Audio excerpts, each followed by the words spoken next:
Do you walk fast? Do you talk fast? Do you often do one or more or two or more things at the same time? Gandhi said, "Speed is irrelevant if you're traveling in the wrong direction." Today I want to talk about some ways that we are traveling in the wrong direction. Listen to this.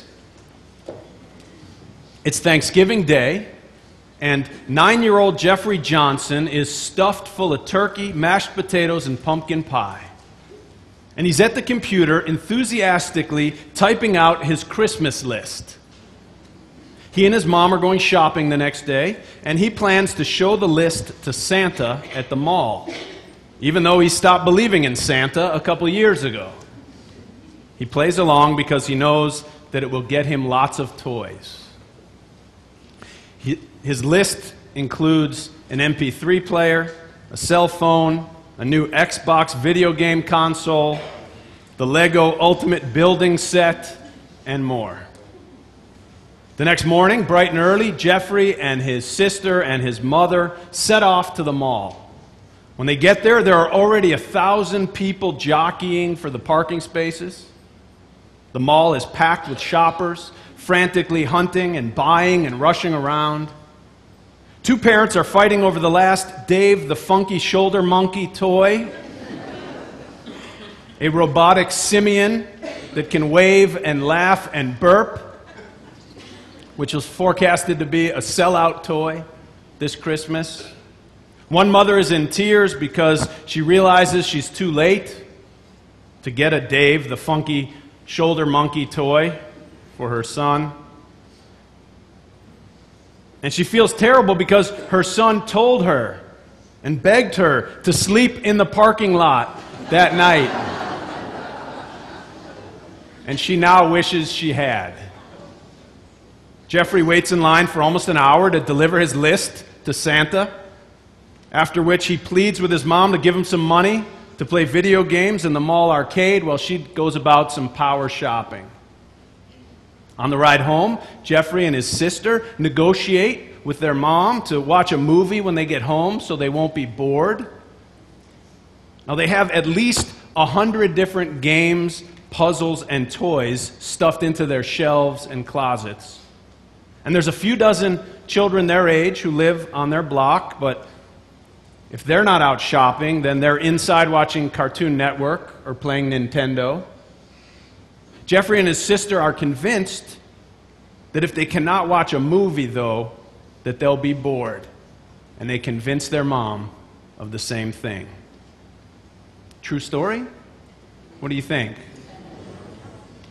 Sounds like it. Well, Jeffrey himself is actually not a real child. He's actually a conglomeration of kids based on ones I know, ones I live with.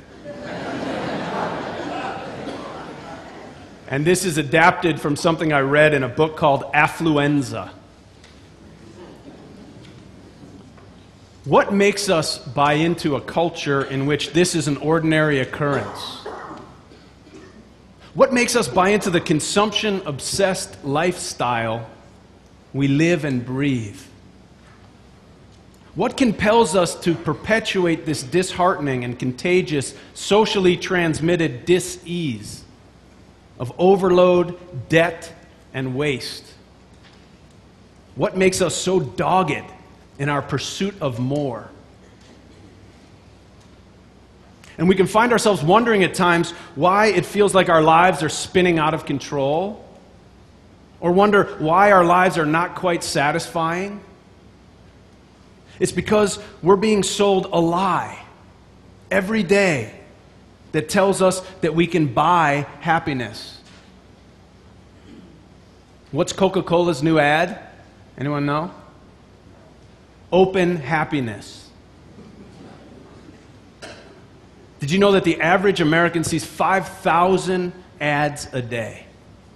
And that's up, just for comparison. In the 1970s, it was 1,000 ads on average. Today, we see 5,000 ads a day. And every one is skillfully crafted to promote dissatisfaction. I need a new phone. an upgraded computer, a better car, a bigger house, six-pack abs. It turns out that the accumulation of material goods is at an all-time high. And yet, so is the number of Americans who report feeling a sense of emptiness in their lives. It's because we're being sold a seductive lie about where our happiness comes from. In the meantime, we're wreaking havoc on the earth, on our health, and on our children's and grandchildren's futures. When will we wake up? So often we confuse artificial joy with authentic joy. In fact, we are groomed to do so. Yet there's a still small voice in each of us that's saying, something's wrong. But when will that deep truth break through for long enough so that we can hear what we need to hear and do what we need to do to wake up and to start living fully and meaningfully in the blessing which is our lives? That's what I want to talk about today. People sometimes come out of church and they tell me, Marlin, I felt like you were talking right to me today. It was as if you were listening in our conversation on the car on the way to church. Now, I always let that person know that I'm always preaching what I need to hear. And I'm always grateful when it means something to somebody else. But I'm wrestling, too, with how to be in this culture without being completely of this culture. To be a part of this society without being consumed by this society's soul-sucking, superficial values that are also destroying the planet. Our theme this month, as I've said, is creation. If you were here last Sunday, you heard me take a very unorthodox approach on the story of creation in Genesis and the story of Adam and Eve. Today I want to look at why we are living in a way that goes completely against what we really want for ourselves, for our children, our grandchildren, our great-grandchildren. Why? And yet we somehow keep going, like hamsters in one of those running wheels. And we can't seem to get off, at least not for very long. I heard one description that says we're kind of like those dogs that run around a track chasing a wooden rabbit. They never catch the rabbit. And even if they did, all it is a piece of plywood. It wouldn't satisfy them anyway. It's the same thing with many of us. We're chasing something that even if we catch it, it doesn't satisfy the yearning inside of us. Because nothing outside of us can meet the yearning we have inside of us. What most of us really want is time with our family and our friends. We want clean air and water and a beautiful world and security and children who have hope in the future. But even if we achieve these for ourselves, we live with a deep sorrow about all those who are suffering so that we can have it. Every ethical system in the world says that it is not right to benefit personally if doing so does harm to someone else. It's the golden rule. Do unto others as you'd have them do unto you. But when a young mother gets lung cancer in Oklahoma, even though she's never smoked, but because she lives near a trash incinerator, then we have a problem deep inside of us that no purchase can heal. When deforestation creates mudslides that wipe out entire villages of Mayan Indian men, women, and children in Guatemala, we have a problem. When children are sold into slavery and indentured servitude in factories and never have a chance to have a childhood or get an education so that we can buy cheap shirts, we have a problem. A problem deep inside, whether we feel it or not. We can cover it up with stuff, And we can forget about it with the fast pace of our lives so that we don't even need to think about it. But deep down, we have a problem. When people living in North Tulsa, which is merely 3 miles from here, have a life expectancy that puts them dying 14 years younger on average than people who live in this neighborhood, which is the case, we have a problem. All people have the right to live, work, study, and play in an environment free of dangerous air and water and land pollution. Martin Luther King Jr. said, "We are caught in an inescapable network of mutuality, tied in a single garment of destiny." Decisions that you and I make about what we eat and what we wear and what we drive, decisions that you and I make every day will help determine the fate of a multitude of species, including the human species. But this is not a message about recycling and reusing and conserving. I hope you're already doing those things. And I hope you're voting and advocating for good policies. And that in 2011 you'll look for new ways and more ways to do even more. There are people much better qualified than me to give that kind of a message to you and to all of us. But what this message is about that the cultural and environmental crisis that we're in is really an outer manifestation of an inner crisis. It's a spiritual crisis. Spiritual disciplines and practices and wisdom are meant to wake us up out of our daze. Spiritual practices were created to help us to remember what our lives are really about and to connect us to the source of our true happiness and joy. And that's a happiness that does not come in a can with a pop top. It's a happiness that lasts longer than any slogan or jingle. It's a happiness that can sustain us through loss and tragedy. And cold soda might quench our thirst on a hot day, but having spiritual depth and maturity will quench our soul's longing even on the worst day of our lives. Unfortunately, I know something about this subject. I know something about living through the depths of hell in this world. And in those trials, none of the solace I received came in a package. But if we want to talk about the incredible depth of confusion in our culture and how we get lulled back to sleep into the insanity with which we confuse with integrity, on America's worst day in the past decade, on September 11th, 2001, when our collective grief and our fear of the future was at its absolute highest, when what were we instructed to do by our national leaders? We were instructed to go shopping. Think about that.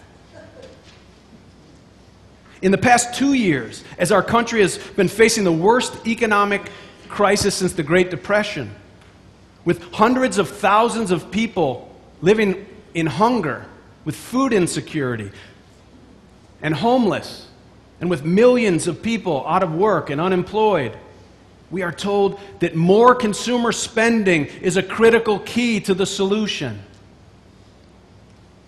Think about it. I want to get real this morning and talk about the deeper yearning within us that's being buried under the piles of good and the heaps of trash and the frenetic pace of our lives. You and I know that our lives and our culture is screwed up in some very fundamental ways. Let's start doing something about it. It begins with awareness, but it also requires discipline and character. These are qualities of the hero's path. And according to the spiritual traditions of the world, we are all called to be on the hero's path. Because we all have a sacred purpose and a potential, according to the spiritual traditions. And our job is to fight through the countless illusions, delusions, and temptations that keep us from living into our own holy and heroic birthright. We come from the stars, you and I. We are not irrelevant players in creation. We are creation. We are the part of creation that's conscious of itself. The part of creation that can look at itself and create new things. And we are the only part of creation, of all the creatures, that seems to have lost track of what we're supposed to be doing. One reason is that we're looking outside of ourselves for the meaning of life, when we should be looking inside of ourselves for the meaning in life. Inside of everyone is a deep, deep well of meaning and wisdom. But we never touch that depth if we spend our whole lives just skimming the surface. It requires a conscious effort to be on a journey of awareness. You might call it Christ consciousness, or Satchitananda, or Buddha nature, or by some other name. But there is an experience when our mind clears and we realize that we are connected to all people and all things. We can experience non-duality and a deep conviction that all is truly one, that I am you and you are me. It can come through meditation, yoga, fasting, singing, praying. It can come in church, out of church, and in a multitude of other ways. And there are spiritual teachers and ancient practices that offer us maps and guides. They can lead us to experience a profound communion with the infinite. And it's already in each of us, and it's just waiting to be awakened and remembered and to come alive. Rabbi Rami Shapiro, who is an award-winning writer, tells a story that illustrates this idea in his book, Open Secrets. He writes, "It rained heavily during the night, and the street is thick with mud. I walked to the Bet Midrash, the house of learning, this morning, and I stopped to watch a group of little children that was playing with mud. Oblivious to the damp, they made dozens of figures, houses, animals, towers. From their talk, it was clear that they imagined an identity for each. They gave the figures names, and they told stories of them. Oh, and for a while, the mud figures took on an independent existence. But they were all just mud. Mud was their source, and mud was their substance. From the perspective of the children, their mud creations were separate selves. But from the mud's point of view, it is clear that such independence was an illusion. The creations were all just mud. It is the same with us and God," he says. It is written in the Bible, in the book of Deuteronomy, chapter 4, verse 39, "God alone is in heaven above and on earth below. There is none else." Meaning, there is nothing else on heaven and earth but God. He goes on. Can this be? When I look at the world, I do not see God. I see trees of various kinds, people of all types, houses, fields, lakes, cows, horses, chickens, and on and on. In this, I'm like the children at play, seeing real figures and not simply mud. Where in all this is God? The question itself is misleading. God is not in this. God is this, he says. Isn't that a great image of the mud figures? Now, from the scientific point of view, we can also say that we're all made of stardust. All the DNA that exists in us existed at the very beginning of time. As my colleague Forrest Church used to love to say, the world was pregnant with you from the very moment it began. And all the star stuff has been creating and recreating itself for billions of years. We're merely the latest creations in billions of years of cycling and recycling that's been going on. The atoms in us were actually once in the stars and the dinosaurs. Today, even the scientists agree with the ancient sages that we are all of one substance with everything. No matter what direction you come to this realization, we end up with two main principles. The first is that it's possible to touch the reality of our eternal nature. We could call this finding communion with the infinite. That is possible. And our second principle, which is the ethical imperative born of the first. We are called to love and to uphold the common good. We are called to hold the whole of existence above our own self-gratification and self-interest. And there are rituals and practices that help us to channel our energy and channel our emotions towards that kind of oneness and that kind of love. It's not that we need to acquire the depth from somewhere else. We all have it at our core. It's simply a matter of becoming aware of it and holding on to it. And when we do, that depth and that love, they become for us like the hub of a wheel. And while the rest of our lives goes up and down and spins all around, it remains solid and in the center of who we are. And that's why, even in the midst of our most intense pain and loss and suffering, we can still feel joy and love. Spiritual teacher and writer Bo Lazoff says that one of the ways that we can tell the difference between artificial happiness and authentic happiness is that authentic happiness can coexist with sorrow. So let me be clear about what I'm suggesting for you to do this morning. If you don't have a spiritual practice or a discipline or a way of communing with the infinite, I want to highly encourage you to take one up in 2011. Even something as simple as a meditation manual, a daily reading by the side of your bed, and taking a moment to stop and pause first thing in the morning or right before going to bed can be a powerful beginning. Wednesday nights at this church, we have many opportunities for people to explore as well. We have meditation classes and yoga. We've taught Tai Chi in the past, and we have a whole number of classes. You know, one of the things about this church is on Sunday morning, when we're all gathered, we have everything here from atheists and agnostics and humanists to Christians and Jews and Buddhists and Hindus and people who aren't even sure what they are or what they believe.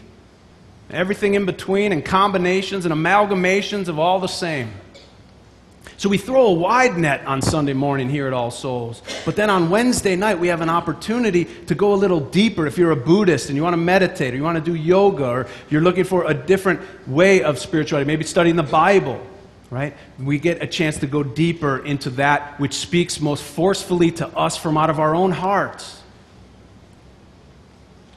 Wednesday nights kicks off this Wednesday. And I realize that until you experience what I'm talking about directly for yourself, that you need to have faith. You need to have faith in something, a teaching, a teacher, a sacred text, or a practice. Find something that you consider credible and hopeful, that can lead you to the spiritual realities and depths that you have not yet experienced. They're there. And make a commitment to yourself to explore the path. I suggest that whatever you try, that you commit to doing it for 1 month before you make a decision whether or not it's something you're going to continue. So commit to 1 month. I think that's what it takes to really know. And for those of us who already have a spiritual practice and who want to deepen our commitment to sustainability and whole earth thinking, I recommend that this year you commit to learning 2 things. First, learn the entire path the water you drink takes to get to you. Follow it from its source on this continent. Learn the rivers, the waterways, and the processes it goes through before it arrives in your home. And secondly, learn exactly what happens to the trash that you throw away. Where does it go? How is it disposed of, buried, incinerated, exported? What happens to it? Where does it go after we put it out on the street side, corner of the street? If you learn these 2 things, you will become more connected to this world and your own life and to nature in a way that will probably change the way you live your life. In this new year, let us hold sacred the wonders of creation. Let us not just save, but let us savor the natural beauty all around us. Let us treat everyone we see as part of ourselves and as a manifestation of the living God. I am you, and you are me, and from this toxic culture we must break free. The good life is not good unless you can see its goodness even in the worst of times. When the diagnosis comes, or the pink slip, or the divorce papers, or the intervention, or the eviction notice, or when the towers come tumbling down. The real good life becomes even more real in those times because it includes community and connection and a commitment to the common good. All the rest is, well, garbage. God bless you. Amen.